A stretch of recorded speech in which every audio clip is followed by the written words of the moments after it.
ଦାନ୍ତ ମଝିରେ ଗ୍ୟାପ୍ ରହିବାର ଅର୍ଥ କଣ? ଏହା ଶୁଭ ନା ଅଶୁଭ? ସାମୁଦ୍ରିକ ଶାସ୍ତ୍ରରେ ବ୍ୟକ୍ତିର ଶରୀରକୁ ଦେଖି ବ୍ୟକ୍ତିର ଚରିତ୍ର, ସ୍ୱଭାବ, ଚାଲିଚଳଣି ଓ ଆଚାର ବିଚାର ଓ ବ୍ୟକ୍ତିର ସମ୍ପୂର୍ଣ୍ଣ ବ୍ୟକ୍ତିତ୍ୱର ପତା ଲଗାଯାଇଥାଏ। ସେହିପରି ଆଜି ଦାନ୍ତ ମଝିରେ ଥିବା ଗ୍ୟାପକୁ ଦେଖି ବ୍ୟକ୍ତି ବିଷୟରେ କିଛି ସୂଚନା ଜାଣିବାକୁ ପାଇବେ। ଯେଉଁ ବ୍ୟକ୍ତିର ଦାନ୍ତ ମଝିରେ ଗ୍ୟାପ୍ ରହିଥାଏ, ଶାସ୍ତ୍ର ଅନୁସାରେ ସେହି ବ୍ୟକ୍ତି ଅଧିକ ବୁଦ୍ଧିମାନ ତଥା ବୁଦ୍ଧିମତୀ ହୋଇଥାନ୍ତି।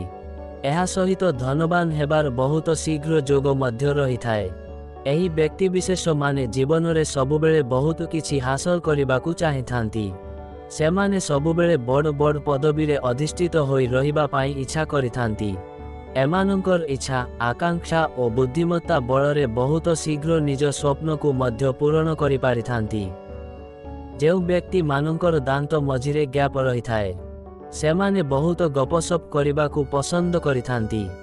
ଏମାନେ ଅନ୍ୟର ସହିତ ଅଧିକ ମିଳାମିଶା କରିବା ସହିତ ବାର୍ତ୍ତାଳାପ କରିବାରେ ଅଧିକ ମହିର ହୋଇଥାନ୍ତି। ଯେଉଁ ବ୍ୟକ୍ତିର ଦାନ୍ତରେ ଗ୍ୟାପ୍ ରହିଥାଏ, ସେମାନେ ବହୁତ ଫୁଡି ଅର୍ଥାତ୍ ଖାଇବାର ବହୁତ ବଡ଼ ସୌକିନ ସେମାନଙ୍କର ରହିଥାଏ। ସେମାନେ ବିଭିନ୍ନ ପ୍ରକାର ଖାଦ୍ୟ ପ୍ରସ୍ତୁତ କରି ନିଜେ ଖାଇବା ସହିତ ଅନ୍ୟକୁ ଖୁଆଇବାରେ ଅଧିକ ରୁଚି ରଖିଥାନ୍ତି।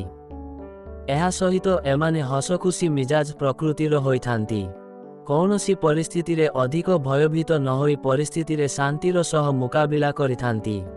ସେଥିପାଇଁ ଏମାନେ ନିଜ ଲାଇଫକୁ ଖୋଲିକି ହସ ଖୁସିରେ ବିତେଇବାକୁ ପସନ୍ଦ କରିଥାନ୍ତି। ଅନ୍ୟ ସହିତ ଅୟଥାରେ ଯୁକ୍ତିତର୍କ କରି ନିଜର ବହୁ ମୂଲ୍ୟ ସମୟ ବର୍ବାଦ କରିବାକୁ ଆଦୌ ଭଲ ପାଇନଥାନ୍ତି। ଏମାନେ ନିଜର କଠିନ ଅଧ୍ୟବସାୟ ବଳରେ ନିଜର ଏକ ସ୍ୱତନ୍ତ୍ର ସ୍ଥାପନ କରି ସମାଜରେ ମାନ ସମ୍ମାନର ଅଧିକାରୀ ହୋଇଥାନ୍ତି।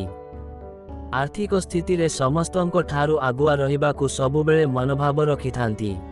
ଦାନ୍ତ ମଝି ଗ୍ୟାପ୍ ଥିବା ମହିଳାମାନଙ୍କୁ ଯେଉଁ ପୁରୁଷ ବିବାହ କରିଥାଏ, ସେ ସତରେ ବହୁତ ବଡ଼ ଭାଗ୍ୟବାନ ହୋଇଥାଏ। କାରଣ ଏପରି ମହିଳା ଯେଉଁ ଘରକୁ କହିଥାନ୍ତି, ସେହି ଘରର ଉନ୍ନତି କରିଥାନ୍ତି। ଏହି ଲୋକମାନେ ନିଜର କାର୍ଯ୍ୟକୁ ରଚନାତ୍ମକ ବା କ୍ରିଏଟିଭ୍ ଢଙ୍ଗରେ କରିବାକୁ ପସନ୍ଦ କରିଥାନ୍ତି। ତେବେ ଯେଉଁମାନଙ୍କର ଦାନ୍ତରେ ଗ୍ୟାପ୍ ରହିଥାଏ, ସେହିମାନଙ୍କଠାରେ ଏହି ସବୁ ବୈଶିଷ୍ଟ୍ୟ ଦେଖିବାକୁ ମିଳିଥାଏ। ବନ୍ଧୁଗଣ, ଯଦି ପୋଷ୍ଟଟି ଭଲ ଲାଗିଥାଏ, ତେବେ ଆମ ପେଜକୁ ଲାଇକ୍ ଓ ସେୟାର କରନ୍ତୁ। ଧନ୍ୟବାଦ।